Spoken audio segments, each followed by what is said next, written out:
My name is Bob Olian.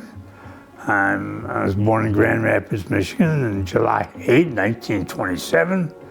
Lived in Grand Rapids, which I don't remember too much about. The only thing I do remember is my mother had a maid named Cassie, and she was from Holland, Michigan. So we moved to Battle Creek. She came with us. At that time, I remember she was only paying $5 a week. My father's name is Phene, P-H-E-N-E. My grandparents, from my father's side, every time she got pregnant, she would go back to Russia. So all the kids were born in Russia, except one. My Aunt Anne was born in St. Louis. But so when they came back on my father's, when they entered the country, his name was Pincus. All the sisters ended up in St. Louis.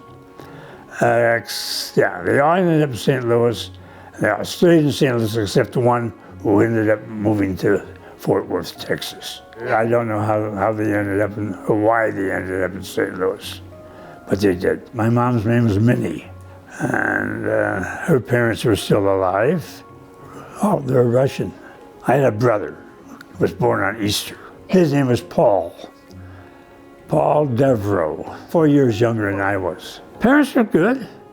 My father, of course, worked, and I don't remember if my mother was working or not. This house was a stucco, white stucco house. And if you walked in the front door, the dining room was on the left. There's a step down into the living room, which was extended the whole length, I guess, or the width of the house, I don't know, but it depends on which way you're looking at it.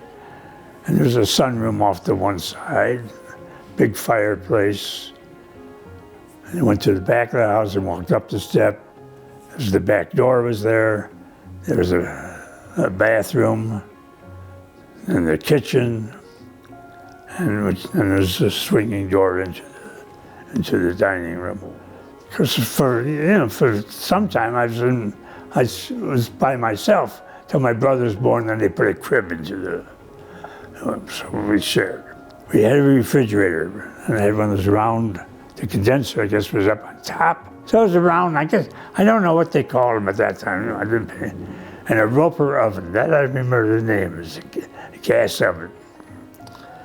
And I remember one time my aunt was visiting, and I cooked her bacon and eggs. She was so surprised I could do that. I said, Aunt, I said, it's very simple. All you have to do is beat the eggs and cook the bacon, and okay.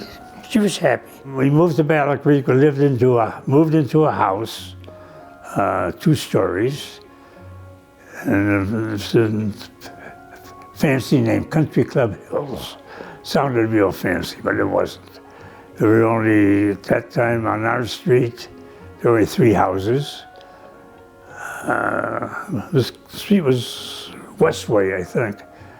Anyway, and across the street, I met the Dodges lived across the street. They had a son and a daughter. Daughter was my age, Joanne. And son, I don't remember. About him, I could tell you about later. And then down the street, a couple down the roads there's some family down the street, had growing kids. And there's another, Joanne introduced me to her little girlfriend, Dorothy Hart. And then there's a Jim, what the hell's Jim's last name? Anyway, it doesn't make any sense. So there were 4 of us, usually always got together. So we went to Lakeview for kindergarten, 1st, 2nd, 3rd, 4th. I'm not sure if it was the 5th grade or not.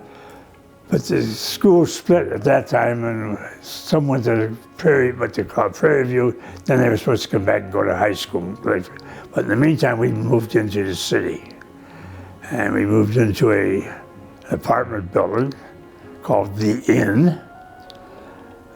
And we lived on the top floor. And the interesting part was, we were sort of in the middle of the apartment. On the far end of the building, there was a couple, and he was from South Africa and had the accent all. And on the other end, and that took up the whole wing on the other side, was W.K. Kellogg. And, you know, he would say hello when I saw him, and I would say hello back to him, but that was about as far as it got. And in the first floor, the Kellogg Foundation had their offices. The nice thing about that was they had a library. And I could go there, pick up books, as many books as I wanted, take them upstairs and read them, bring them back. No questions, didn't check them out or anything. So that was good. And the school that I went to was called NJ, which is after Kellogg's mother. And it was a school that was adopted. The regular students, deaf kids, blind kids, handicapped kids, all together. There was this thing that worked out fine. And when I was there, I became a teacher's assistant for the blind. They had a playroom, and we had four or five kids who were blind. And my only job was to, make sure they didn't get hurt or anything, and take them to what was called the solarium every day. It was like a giant sunroom, but they had sun lamps, just so the kids during the wintertime, got lit up. That went through the 6th grade, and then we went to 6th, 7th, 7th, maybe 6th grade. Then I went to another, luckily we were good enough I could walk to that school. But when I was first, I used to have to take the bus to Lakeview. And every once in a while I'd forget. I wouldn't catch the bus. But we had a neighbor in back of us, always went to work about that time. He always took me to school. And when I was in junior high, one year the teacher says, we have a new student with us. His name is Robert Robinson. And he's new here, came from Alaska. And so later I found out he was military. His father was a brigadier general and retired and came to Battle Creek because his parents lived in Battle Creek. And so Robbie and I became great friends. And then we picked up a couple of other guys. We had a gang of 5, always hung out together. In the summertime, we'd rent a cottage out on the lake and, go boating and drink a little beer when we weren't supposed to be drinking. Went from grade school to junior high, which was was Kellogg. The Kellogg Auditorium was the main building. But the 7th, 8th, and 9th grades were there. Then across the street was the high school, Battle Creek Central High School, Bearcats. And high school, I was a member of the Players Club, put on theater shows. I was in several of the productions, so to speak. I didn't get into trouble. That was the good part. One thing I remember about my childhood, at 8 years of age, at that time, I guess I was at Lakeview. We had lunch, and on the lunch menu was eggplant. I had eggplant for lunch. That night I was deathly sick. And my parents called the doctor.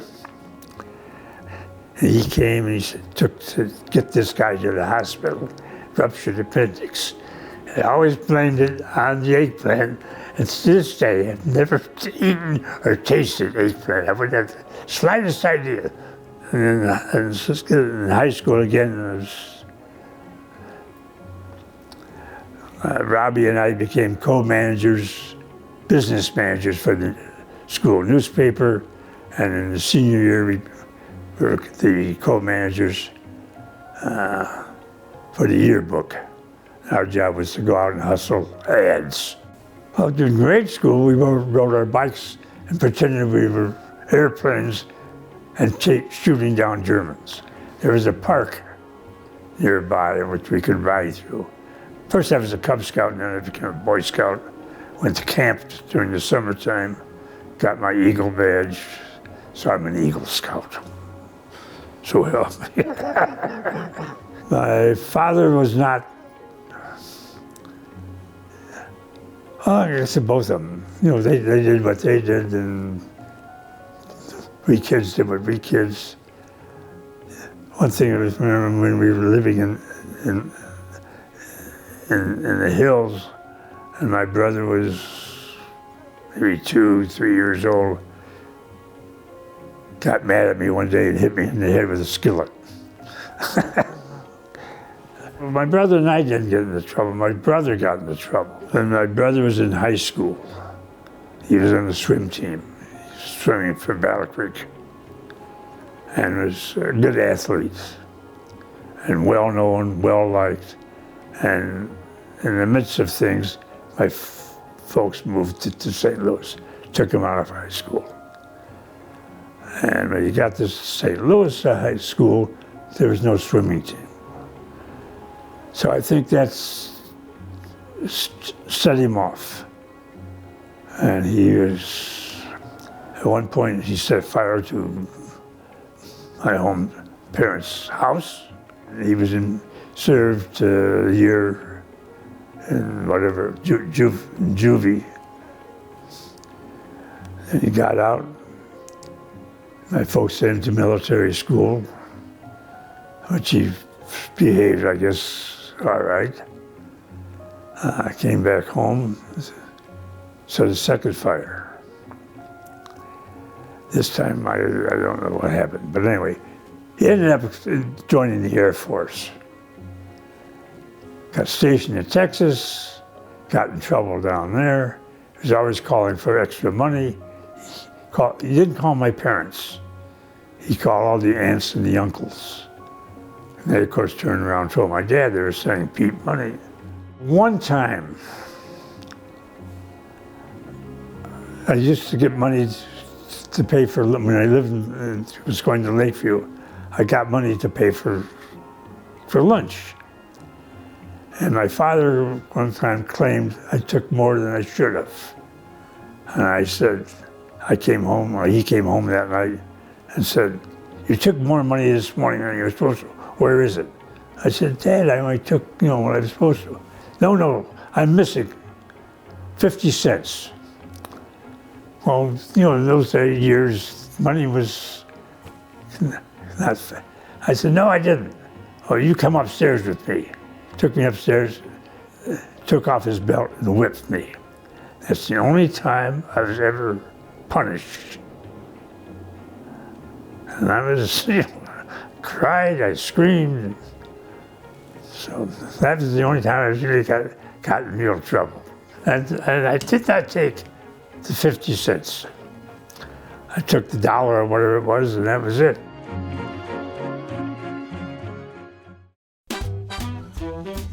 The thing I remember about was sitting at home in Battle Creek. We were having dinner, and when Roosevelt announced we were at war with Japan, they attacked Pearl Harbor. And the other thing, during that time, before that time, Hank Greenberg, who was a baseball player with the Detroit Tigers, the guy was 6'6" or something like that. And he was Jewish. And somebody in Detroit said he was stationed at what was then Camp Custer, which was just outside of Battle Creek. Somebody evidently knew him, knew my dad, called my dad, said, "Look, take care of Hank." Okay, so we used to have him for dinner. But we lived in a small apartment, and our dining room was probably half the size of this room. So we'd always put him on the end because he was, the 6-foot legs, he would stick out into the living room. So we'd have him for dinner about once a month. We were graduated in 45. I had enlisted in the Navy in the meantime. because I didn't want to get drafted. At that time, they were drafting people. I didn't want to crawl around in the mud. So I enlisted in the Navy. And I had an auto accident, which after I graduated, going to my 18th birthday party, I had an auto accident. So a little scar on the head up here. But, so that kept me out for about a month. So I was late. And at that time, Great Lakes was having a measles outbreaks. So instead of sending me to Great Lakes, they sent me to Sampson, New York. And there, you know, boot camp. I was in boot camp, the war ended. But we, you know, kept on going. And just because everything was sort of delayed, they sent me to Norfolk, Virginia to pick up a ship. And while I was there, I got sick. I guess it was the mumps. I woke up one morning, I had this huge thing. So they put me in the hospital and they shot me full of penicillin every day. And one of the good things was there was a doctor in attendance there who was from Battle Creek. And he looked me up and you go out for dinner. You take me out for dinner. Well, anyway, finally after that, because I was sick, I missed this picking up that ship. I had to go to Brooklyn, New York. And in the middle of the night, I'm walking down this wharf, trying to find out where my ship was. And I bumped into another guy. He was looking for the same ship, Chester Babiars from Tennessee. So he's talking. So I got to the ship. He got on. He was a quartermaster, third class. Now, I don't know if you know, quartermaster in the Navy, it was what they call it. They were part of the navigation department. And he was with, doing the charting and so forth. So he knew where they were going. And when he got on, his orders said so-and-so. So he said, okay, you go here. He looked at my orders didn't say anything. Well, we'll put you away for now. It was a troop ship that we ended up on. So he put me, for the time being, in officers' quarters. I had a nice bed with sheets and all that stuff. And the next day the ship left port. I was stranded. I didn't know what the hell to do. So I just went up on the deck and watched everybody doing things. It took them 3 days to find me. So finally, the call came over. Olian, Robert, Seaman, report to the bridge, I guess. Well, I ended up, Babiars remembered me, and they were looking for somebody extra, so I ended up as a quartermaster. Being on a troop ship, we left Brooklyn Navy Yard, and we crossed the Atlantic through past Gibraltar into the Mediterranean. And that's the only time any excitement happened.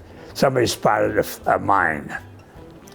So they took out the gun and bing, and shot it and blew it up.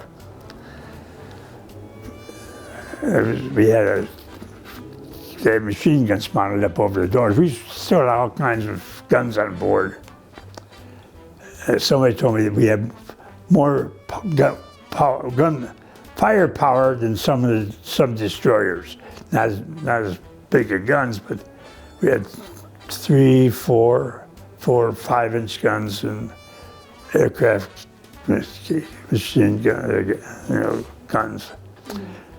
So then we went into the Mediterranean, through the Suez Canal, and ended up in Karachi, India. At that time, India was still India. There was no Pakistan or whatever. They had not split yet. So we got shore leave in India, and I ended up buying some ivory elephants, a whole string of them. And then we left, picked up the troops. We got loaded up with troops. There were a bunch of American troops stationed in India at that time. So we picked up, I think, 900 of them. Sailed back, stopped in Singapore. It was British control at that time. Sorry, you can't go ashore. British didn't want us.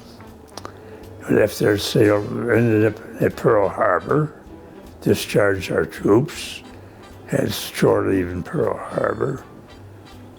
And about a week later, we left Pearl and went back to the Philippines. Ended up in Luzon Island, outside us. Got shore leave, had a beach party, picked up more troops. This time we didn't go to Pearl, we ended up in San Francisco.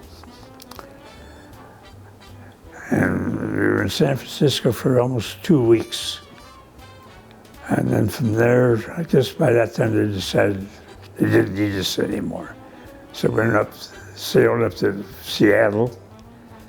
There was a naval yard there. They took all the guns off the ships, all the ammunition out, so we were bare ship.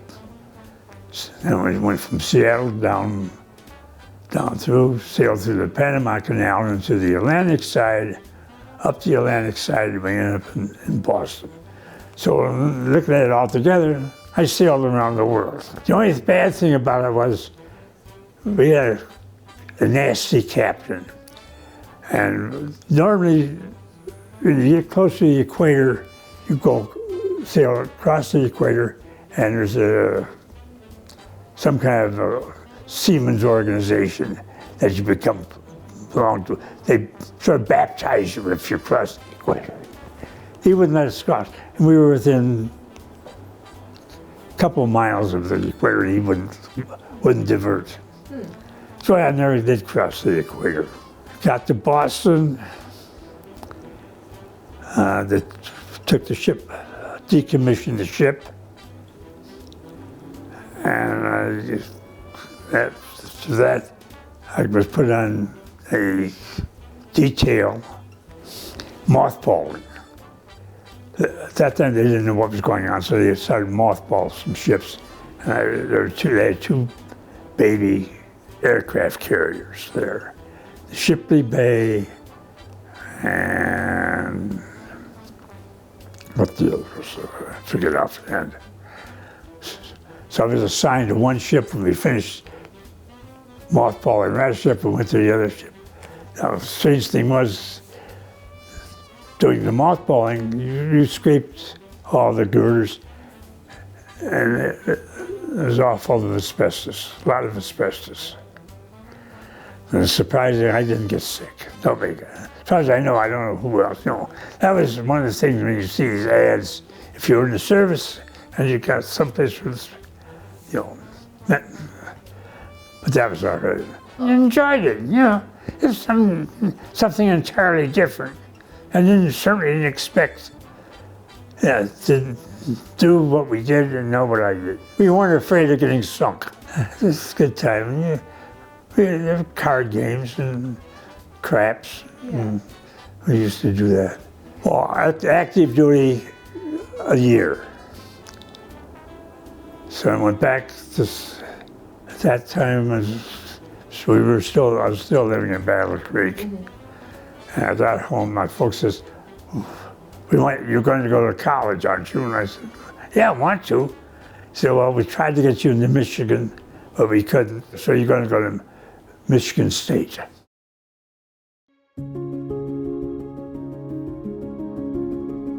At one point I was dating a girl from New York, Brooklyn, actually, Rosalind.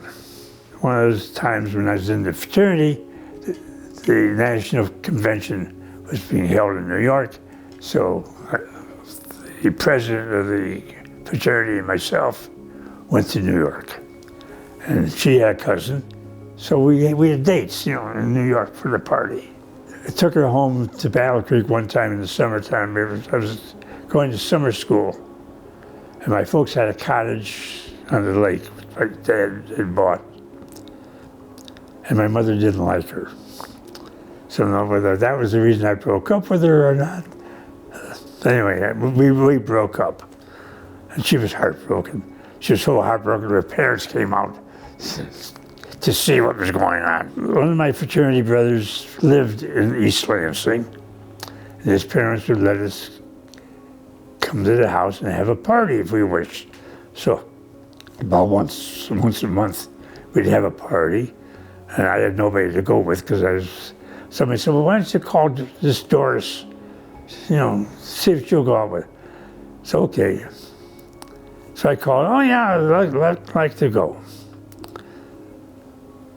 So I guess I got drunk. They took me back to the fraternity house, and I left her there. Well, later on I found out that she got a little drunk too, and they took her home. So the following morning, I was sitting at the drugstore, soda counter, sitting there having a cup of coffee or a milkshake or something. And she walks, and she comes up to me, and she says, if I ever go out, I'm never going to go out with another ZBT in my life. I said, I don't want to see you again. And I said, I'm sorry, So anyway, I bought her a rose and gave her a rose, but that isn't going to do the trick. She did go out with one of my fraternity brothers and said, I'm not ever going to go out with him again. Never. Well, some or other, I called her one time and she said, forgive me, please. All right, we'll go out. And we went out, just stayed that way, got pinned. I gave her my fraternity pin, and basically it's, you are my girlfriend for life. Sometimes it worked out that way. With us, it just happened to work that way. It's almost like, I'm going to marry you when there's a chance. So, finally, a couple of years later, I finally did ask her to marry me. She was in Detroit, and I'm in St. Louis, but I drive up to Detroit every once in a while to see her. She was fun. That's all. She was smart. And she was a beautiful woman. I sent a picture of her to my mother, and my mother thought she was Indian, because Doris was, in the summertime, she's got as dark a tan as you can imagine. She tanned, and she said, you really look dark. My mother thought she was Indian. So she's coming down to visit. And she got off the plane, she's wearing a hat. In those days, you dressed when you went flying. And my mother said, now there is a lady. She's wearing a hat, she has gloves on, and dressed in a nice suit. My mother fell in love with her right away. So eventually we got married. When I talked to her father first, I said, could I ask? He said, of course. He said, I'd be happy to get rid of her. Because he had another daughter. It was no big production. I said, at that time I was sort of living in Detroit, I think, and I was working for another fraternity brother of mine, and his father owned a jewelry store, so I was working in the jewelry store. And he says, if you want to buy a ring for her, we'll give you a good deal. The wedding we held in the Statler Hotel in Detroit, because that's where her he had a store there, so he got a break. And all of my aunts and uncles from St. Louis came, friends from Battle Creek came, and it was a nice wedding. Next day we left on our trip. We stopped in Chicago overnight, saw some friends here, and then started out going west. Drove all the way out, stopped in Vegas on the way.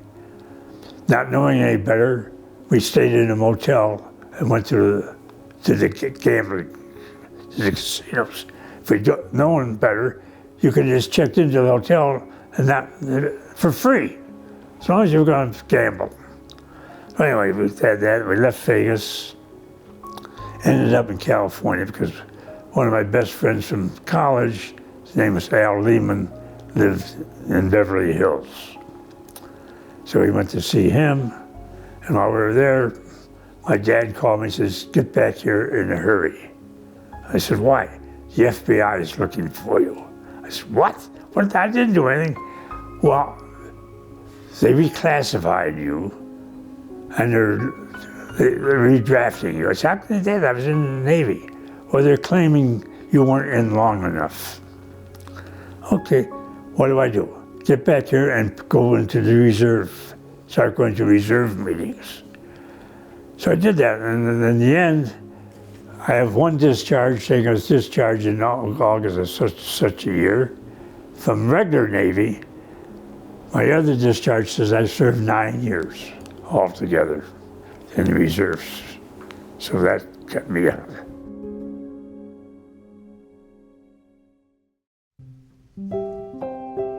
We came back, and unbeknownst to me, my father had given Doris's father some money to open up a store in Cleveland, in the hotel. They had it was a hotel shop, so they built a store. And I ran the store in Cleveland. He had the store in Detroit. I was running, and someplace along the line, the real estate guy which at that time was a Statler Hotel, and said, we have and then they got bought by Hilton. He said, there's a store in the Hilton Hotel, or Stevens at that time, downtown, which has a men's shop, and the guy wants to sell. Are you interested? And I guess my grandfather didn't ask anybody. He said, okay. So he moved to Chicago. Took over running the store here. And eventually he called me, he says, I want you guys to move here to Chicago because I could use your help. He was old. He was getting older. And so I sold the store to the guy that was working for me. He was happy. So I moved to Chicago. We lived in Skokie. And at that time, we had neighbors who also used to take the train. So we carpooled to Evanston and took the Evanston train to Howard and then transferred over. Rob was born 10 months after we were married. She got pregnant on our honeymoon. And I remember her mother was counting the months. So just when it passed our wedding time, okay, you're safe now. Robert and Jeffrey. They shared a bedroom. And times there were squabbles. They sort of drew a line down the middle of the room. Don't you, he would say, don't cross this line. I think that was your rule. I just being a dad. You know, I think I got along with the guys all right. I said they were both born in Cleveland, so we moved here. It was easy because there was a field at the end of our block, and the kids would all go down there and play. And then they built a JCC, and Doris decided she went to work for them. They were pretty good. They pretty much did their own thing. Rob being the older one was that far ahead that Jeff was, he had friends. Rob had his friends. Rob became a swimmer when he was in high school. And then Jeffrey followed, went on the wrestling team. And he was a 90-pound weight class. So if he got over 90 pounds, he had to go on a diet and get down to 90 pounds. But he finally gave that up. The swim meets we made every swim meet. Wrestling I would go to. Doris would not go to the wrestling meet because Jeff would get beat up all the time. He was no wrestler. Especially when they wrestled kids from North Chicago who were all black at that, and he beat the hell out of them. On the other schools too, he was no. I don't think he ever won a match at all. She kept the house, and if there's something that had to be fixed, I would fix it. With some help of my two neighbors, I built some cabinets in the basement, got a workroom down there. We bought a pool table and a ping pong table. So Rob would bring his friends to play, and Jeffrey would bring his friends. And so, they pretty much took care of themselves. I could fix things. And I said, I built this cabinet, I built up a workshop, and I became a Cub Scout master. Took care of a bunch of Cub Scouts. We always got along. I thought, being married, every once in a while there was a little spat going on, but nothing serious. One time, I don't remember. I don't remember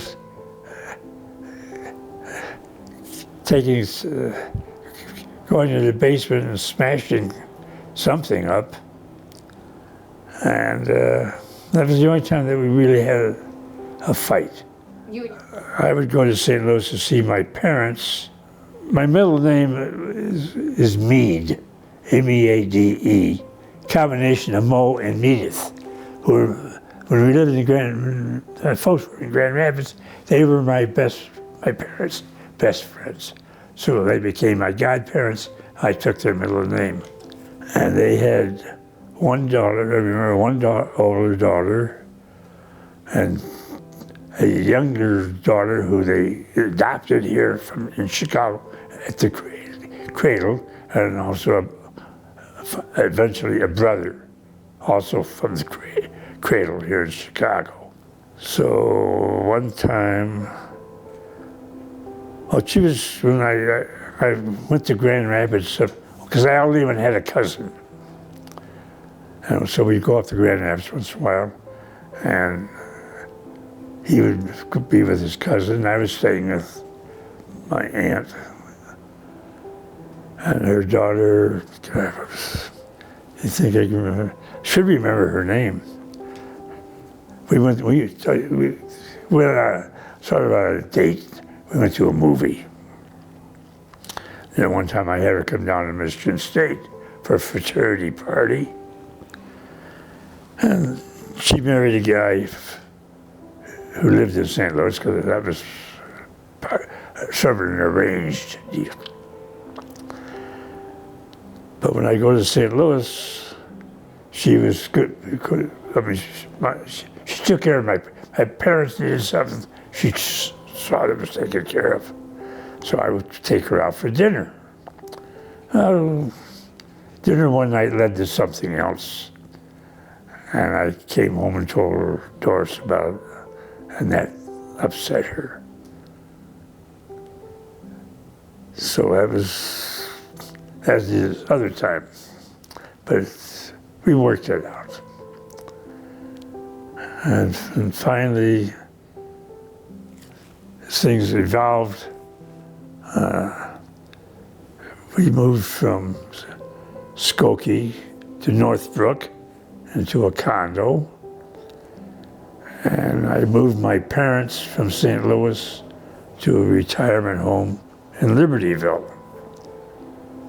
They had assisted living, help. And my father ended up, I don't know if he sort of had dementia. But it got bad, so we went into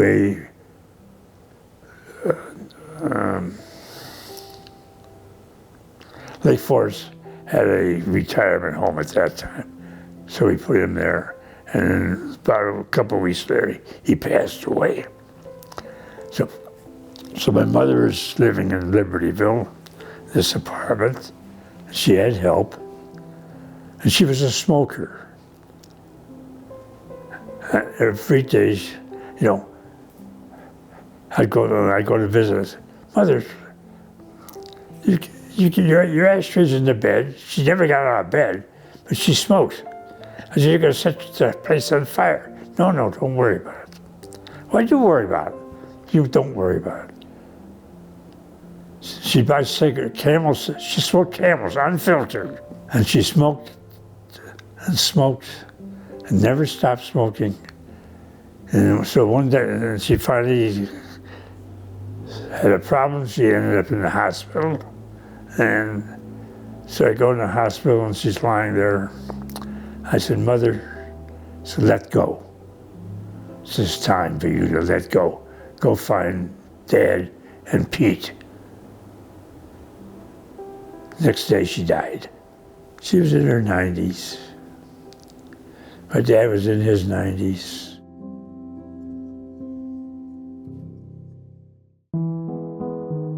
You know, it was good when there was a convention in town because the hotel filled up. A lot of times the conventions were at the hotel. Then they built McCormick Place, all that stuff disappeared. And so a lot of my business. And finally, the hotel remodeled the space and things were going too well. It's time to get out. So I sold. I didn't sell, I just gave up. The hotel was on a percentage deal, rent plus percentage, and I wasn't making the percentage. So I said, the hell with it, I just sold out. So I was unemployed. So I saw on TV, there's an organization called Apple who helps seniors find jobs. So I called him, I went to see him. She said, well, I have something. Would you become a teller in the bank? I said, all right, you know, be a job. So I went to work for a community bank, Northfield Bank. I was a teller. Then things evolved there. This person left, that person left. And I became teller manager. So a lady left the accounting department. And so I went downstairs, put me downstairs, and my job was keep the teller drawers balanced, make sure to check the vault, checked in money, checked out the money, and that was that. In the meantime, we were taking vacations in Scottsdale. So we decided at one point, let's go look for a house. As long as we're coming down here and spending this time. So we built a house in North Scottsdale. And when I finally told him at the bank, when I was leaving, we were going to have this house in Scottsdale. I said, no, I'll go down there. Well, I ended up crossing this, at that time it was Chase. We went Northfield Bank, National Bank of Detroit bought us, then Bank One, and then Chase. And this was a procedure. I said, this is nuts. You know, because everything was different every time. So anyway, I went to Scottsdale, and there was a Chase Bank across the street. So I walked in, I said, hey Chase, you need help? Yes, we're looking for a teller. Here I am. So I spent 6 months in Scottsdale for Chase, came back and went back to work for the bank in the Chase in Northfield. So I had the best of both worlds. But one time we went to Scottsdale, and the bank there said, you know, we don't need you this year. But there's a bank north up here. They need help. I said, okay. So I went up there. Yeah, okay. So I went to work for them. I came back to Chicago. Bob, I don't need you anymore. But there was what they call the traveling team. And I said, what is that? Well, you go to work for them and you move around. I said, that didn't hit me too much. I went back to, I went back to Scottsdale, and one day I'm working, and I look down, and the floor is moving all over the place. I said, something's wrong. My eyes aren't adjusting. So I went to see the doctor. He says, I think you had a stroke. I said, what? So he put me on some medication, which I'm still taking. I went to see the eye doctor, and he says, you really didn't have a stroke, it's just something went wrong. So gave me prism glasses, and they worked fine. And eventually that went away.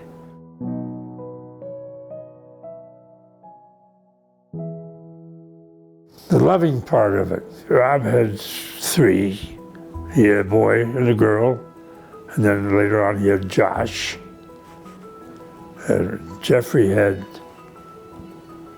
a boy and a girl. So it was a nice mix. Rob and Josh, when he was born, he had difficulties. And Terry took him all over the country to find out what was the cause. So at times she'd call me and said, Dad, will you go? Josh is at physical therapy, could you pick him up? So I said, sure. We'll go to ball games. We had fun. It was a good group. 11 great-grandchildren. And the boys, we have a good time. They're into Legos.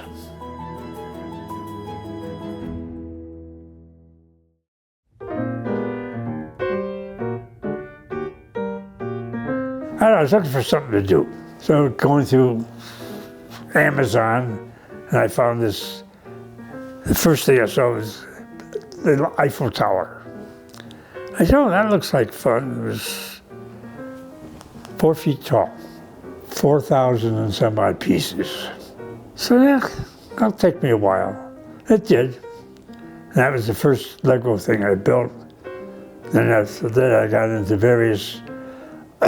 They had an architecture series, and I built a house called Falling Waters, which is in some place in Pennsylvania. I built a Saturn rocket. Again, I sold the Eiffel Tower because at that time it was discontinued. You could buy, there were little Eiffel Towers to buy, but I sold this one for more than I paid for it. So that's what I did. Finish one, build something else. I must have built probably 10 to 15 different things. Right now, I'm building the Concorde.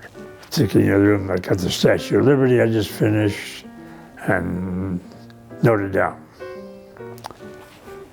which is a big project. I get mad at myself when I screw something up with my Legos. On this, I did. I was trying to get something to fit together. The damn thing wouldn't work, so I put a little bit of glue on it. Well, the glue ended up in the wrong spot, and that made me mad. I said, what the hell did I do that for? So I got the parts, replacement parts, and I'm winding down. For Rob, one time we went to a auto racetrack, and you could drive high-speed cars. And Rob, I remember, wanted to drive the Ferrari, but he couldn't because there was a line waiting. He hadn't been there long. So I think he ended up driving a McLaren, and I drove something, and now I didn't go as fast as anybody else. Rob did pretty good. He was pretty good at speed. So I was building something which is not Legos, and I was missing some pieces, so I ordered pieces. And so in the meantime, I saw a Ferrari car in Legos, and I built this thing. And I took it, and I said, you know, you always wanted drive a McLaren or a Ferrari, so I bought you one. Drive it. So that's, so he has that.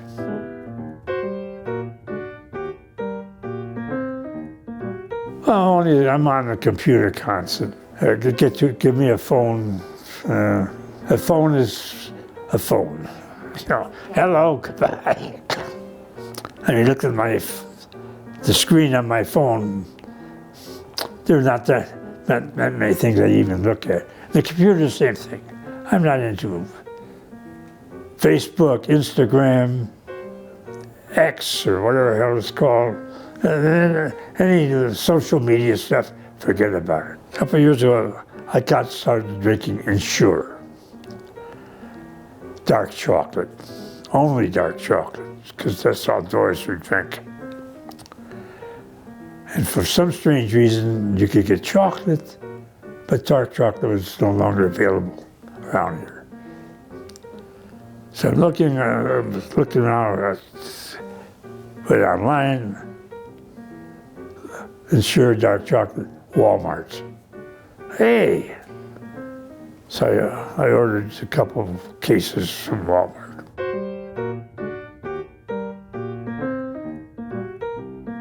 Jeffrey always kids me. He says, how do you know how to fix this? Still got the book. You've got the book? After years, you know, there's things because when we moved, I left all the manuals with the stuff in the house. And the funny part is, I don't have the manuals. I left the manual for the microwave behind. Things I forgot. There's a lot of things I wish I remembered to take, but didn't. Only if I need them, and most of the time I don't, you know, I just stick them, they're stuck in the file, and they sit there. And I don't need them, because most of the time I know what's wrong or how to fix it without the manual. So the manual's there.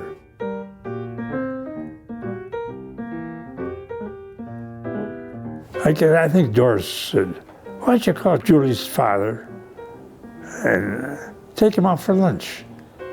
So I did. We happened to be took him on a Thursday because it was one day he had free. And we ended up at Walker Brothers. And so I said, come on, how about next Thursday? So it became a Thursday thing. We didn't, you know, just talk generally about he had a bunch of grandkids, great-grandkids, grandkids and great-grandkids. So you talk about who's doing what, and this, that, and the other thing. Funny part is, when the kids got married, they were in a different stratus than I think Doris and I were. We didn't travel in the same crowd. And we didn't see them. We see them at Thanksgiving time because they had Thanksgiving. Maybe you might see them if there was a wedding, but we very seldom saw them. Doris talked to them. We talked to them on the phone, or Doris talked to them on the phone. I'm not a phone person. But so when they moved there, she passed away, and that's when I took up this lunch. I drove. In fact, I drove up until this year. I was still driving. When we decided to move here, I sold the car. And there were times I wish I still had it. Because I wouldn't have to bug Rob to take me someplace. Or I could go on my own and whenever I wanted to. But, so I miss driving the car. I would say I was a good driver. I had one bad accident when I was 18 years old. I got a speeding ticket one time, driving from here to St. Louis. I passed a truck on the highway, and the highway patrolman said, "You were going too fast." So I have to pass the truck. Doesn't make any difference. You went over the speed limit. All right.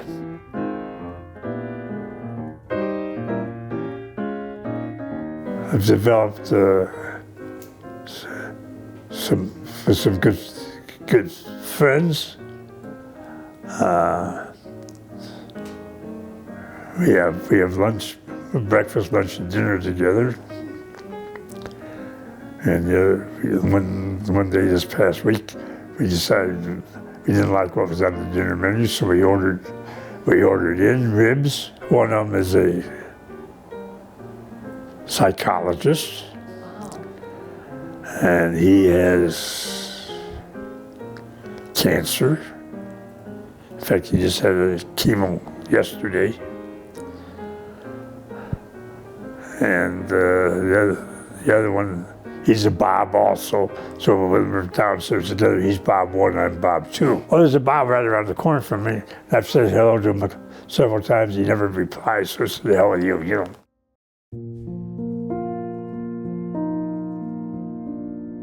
know. I approach it good, and I am enjoying it. You know what? I'm 98 years old, and I'm having a good time. I go to Rob's house on Sundays. We watch the football game, and then Terry fixes a pizza for dinner, homemade pizza. She makes her own. And this past week or the week before, the kids were all here. So I got to see everybody. This makes me happy, having somebody else to talk to and talking about what went on in my life. I made a scrapbook, I think Rob has it, with all the stuff from all the school pamphlets, all the playbills and things, and letters and all this kind of stuff. It was in the scrapbook. I said, one of these days, I want to let the kids go through it. I enjoyed my life.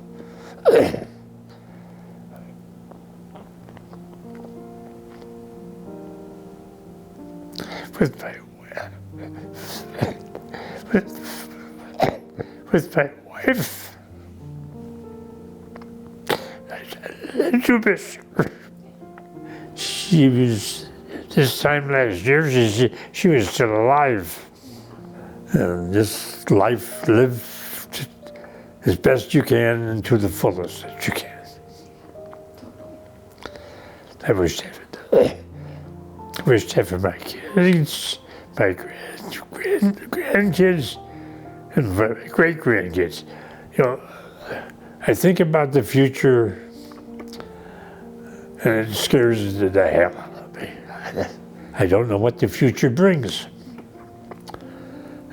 and I really worry about it. But it's out of my control. I don't, you know, to my kids, you know, be good, be happy. That's, you know, and enjoy life.